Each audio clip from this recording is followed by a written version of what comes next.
তোর থেকে বেশি শান্তি জানিস তো আমার, বুঝলি? Hello everyone, good morning. কেমন আছো সবাই? আশা করছি খুব ভালো আছো, আমরাও ভালো আছি।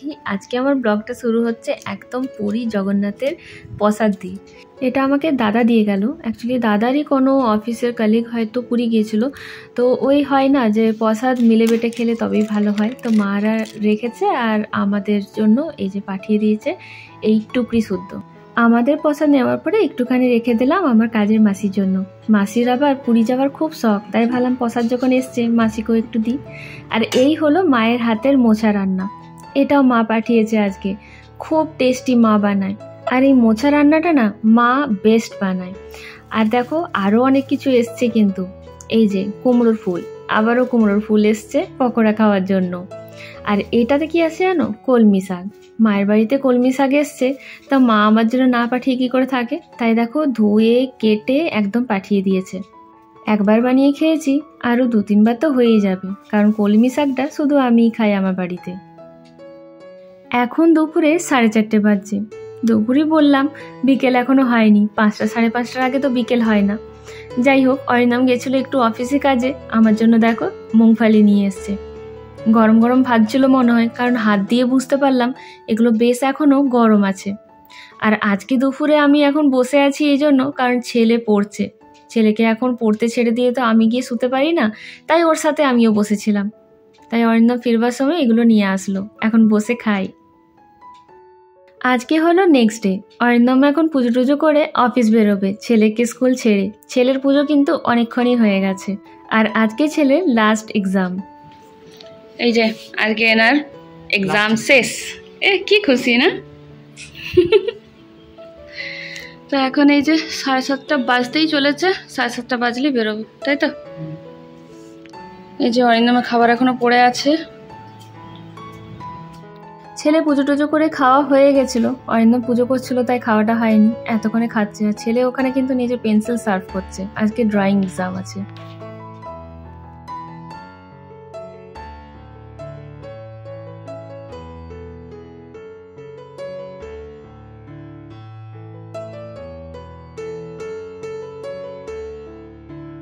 আজকে রাস্তাতে বেশ অনেকটাই ভিড় লাগছিল, শুধু স্কুল স্টুডেন্টদের জন্য না। এখানে একটা দেখো বিএসএফ ক্যাম্প আছে, সেখানে আজকে মনে হয় কোনো প্রোগ্রাম আছে বা কোনো এক্সাম আছে, তাই জন্য অনেকটাই ভিড় লেগেছিল।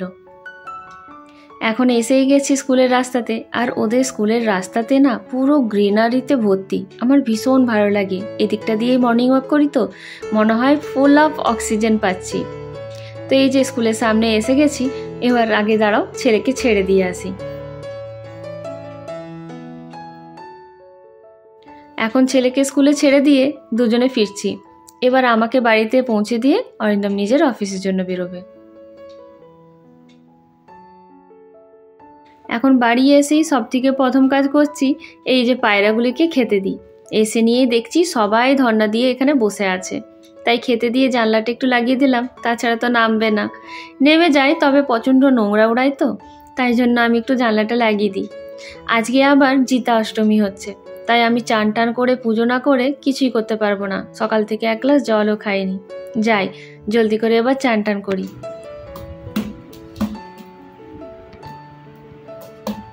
তুমি খাবে না? তুমি খাবে না? আচ্ছা খাচ্ছ, আচ্ছা আচ্ছা ঠিক আছে ঠিক আছে। তুমি ভালো বাচ্চা তো, তুমি তো ভালো বাচ্চা, তুমি কত ভালো বাচ্চা।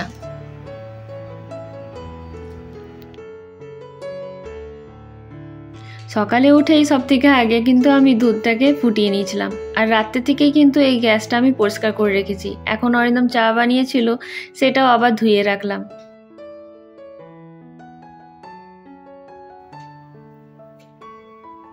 এখন চান টান করে বসে আছি মাসির অপেক্ষায়। ব্যাস আর কিছুক্ষণের মধ্যেই মাসি আসবে, তাই ভাবলাম নেল পালিশগুলো বড্ড বাজে লাগছে, একটু একটু উঠে গেলে না ভীষণ বাজে লাগে দেখতে, তাই ভাবলাম রিমুভার দিয়ে ভালো করে রিমুভ করে নিই।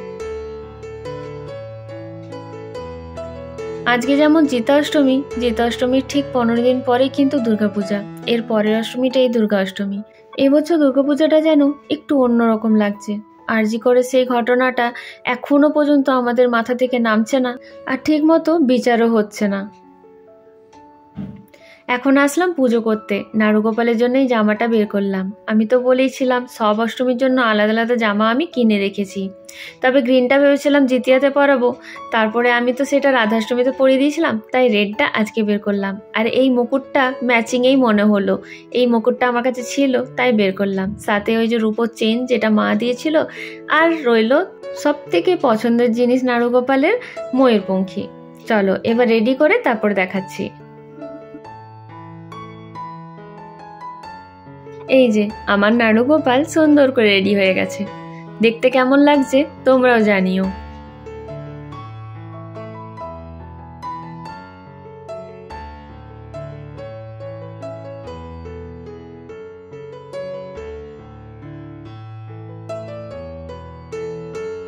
এখন পুজো টুজো শেষ করে একটুখানি আলু কুমড়ো ভাজা চাপালাম, ওই পরোটা দিয়ে খেয়ে নেবো। এটাই একটু পাঁচফোড়ন আর কাঁচা লঙ্কা দিয়ে চাপিয়েছি। আজকে আর ছেলেকে আনতে আমি যাইনি, দাদাকে পাঠালাম। এসে গেছে দুষ্টুটা, এসে গেছে। ও জানে ভালো করে এই দুষ্টুটা এসছে, এবার আমাকে ধরবে, চটকো করবে। ওই কি সুন্দর উড়ছে, ওইটুকুই উঠতে পারে বেচারা। ধরে নিয়েছে, ধরে নিয়েছে তোমাকে, দুষ্টুটা ধরে নিয়েছে। ঘাটটা কেমন করে নেয়। হয়েছে হয়েছে, এবার ছেড়ে দাও। বলো এক্সাম কেমন হলো? আজকে লাস্ট এক্সাম। ও তোর থেকে বেশি শান্তি জানিস তো আমার, বুঝলি? ওই তোর পিছনে এত চিল্লানো আর ভাল লাগছে না, বুঝতে পেরেছিস? তো এদিকে ভাজাটা তো হয়ে গেছে, এবার ছেলেকে বললাম জামা কাপড় চেঞ্জ করো, আমি ফাটাফাট পরোটাগুলো ভাজি। ও তো টিফিন খায়নি, এসে পরে খাবে বলেই আমিও এখনো বসে আছি। আর আজকে কিন্তু পরোটাগুলো আটার পরোটা। আমি বলেছি এখন আর ময়দা মাখবো না, সেই রাত্রেবেলায় লুচি বানাবো তখনই ময়দা মাখবো। সারাদিন ময়দা খেলে শরীরটা বড্ড খারাপ লাগে। তবে হ্যাঁ, আজকে পরোটাগুলো একটু ঘি দিয়েই ভাজছি। বেশিরভাগ টাইম কিন্তু পরোটাগুলো আমরা রিফাইন্ডে ভেজেই খাই, ঘি দিয়ে একটু কমই খাই। তবে ঘি দিয়ে ভাজা পরোটাগুলো দারুণ লাগে খেতে। আমার ছেলে আবার খুব একটা বেশি পছন্দ না করলেও মোটামুটি পছন্দ করে, আর আমার আবার খুব বেশি পছন্দ। যখন ছেলে হবার ছিল মায়ের কাছে আমি প্রায় এটাই আবদার করতাম, আলু পেঁয়াজ ভাজা আর ঘিয়ের পরোটা। এই দুটো জিনিস আমার খুব পছন্দ ছিল।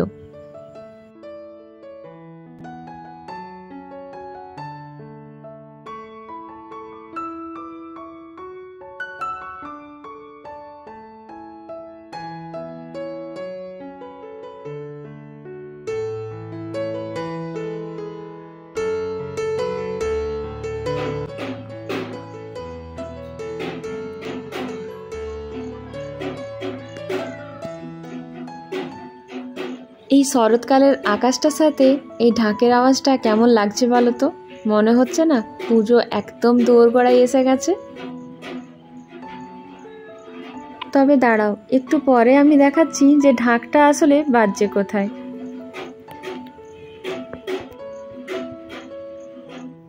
ঢাকের আওয়াজটা আসলে আমার এই রুমটা থেকে আসছে। বাজাচ্ছে কে জানো? এই যে আমার ছেলে এখন বসে বসে ঢাক বাজাচ্ছে। আমার ছেলে আজকে অনেকটা খুশি, এক তো এক্সাম শেষ আর পুজো একদম কাছাকাছি।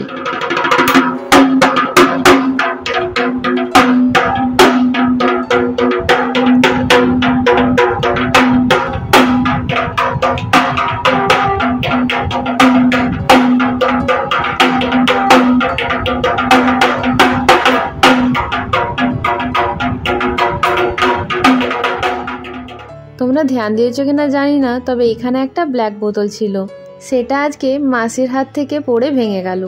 তাই এই বোতলটা আমার কাছে রাখা ছিল, এটা এনে এই গাছটা লাগিয়ে দিলাম। এই গাছটার বয়স জানো কত?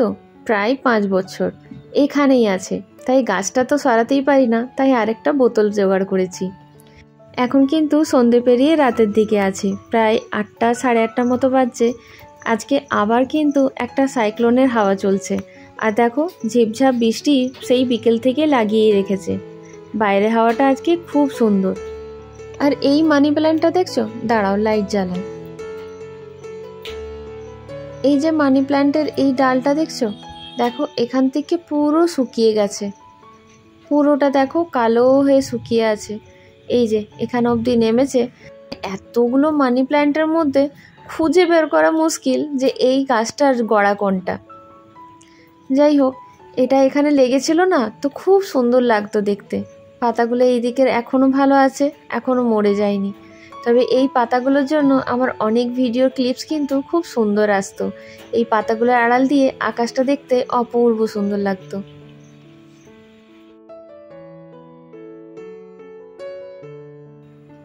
এখন আমার ময়দা মাখা এখানে হয়ে গেছে।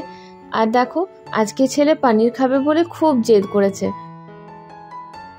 তো এই পানিরটাতে যে দই লাগে, সেই দইটা এখন নেই। আমি কি করেছি জানো, একটু লেবু দিয়ে আর সব মশলা দিয়ে, মানে ওই ড্রাই স্পাইসেস দিয়ে এটাকে ভিজিয়ে রেখেছি। দেখা যাক কেমন লাগে। ছেলে খেতে যখন চেয়েছে, খাওয়াতে তো হবেই। মনে তো হচ্ছে ভালো হবে, কারণ গন্ধটা খুব ভালো উঠেছে। আর এখানে দেখো, আলু কেটে দিয়ে গেছিল মাসি, সেটা ভাবছি ভেজে নেবো। দুপুরে তো আর ভাজা হয়নি। এখন চলো লুচিগুলো এবার ভেজে নিই। ওইদিকে আলু ভাজা আর পানিরটা রেডি হয়েই এসছে। আর এখন মনে হয় ঘড়িতে রাতে 10:30 বেজে গেছে। যাই হোক, এই লুচিগুলি ভাজলেই এবার হয়ে গেল। একদিকে আলু ভাজা আর একদিকে দেখো পানিরটা বসিয়ে দিয়েছি। আর সত্যি বলছি, পানিরটা থেকে এত ভালো একটা গন্ধ উঠছে, খুব ভালো লাগছে। মনে হচ্ছে খেতেও খুব ভালো হবে। তো চলো আজকের ব্লগটা এখানেই শেষ করি। আবার দেখা হবে একটা নতুন ফ্রেশ ব্লগে। আর আজকে তো জিতিয়া, সবাই কেমনভাবে কাটালে সেটা নিশ্চয়ই জানিও। আমিও আমার ছেলের যা যা পছন্দ তাই ওকে বানিয়ে দিলাম। আর ভগবানের কাছে এটাই প্রার্থনা করি, সব বাচ্চারাই খুব ভালো থাকুক। চলো এখানেই শেষ করি এই ব্লগটা। দেখা হচ্ছে নেক্সট ব্লগে। Bye bye, good night.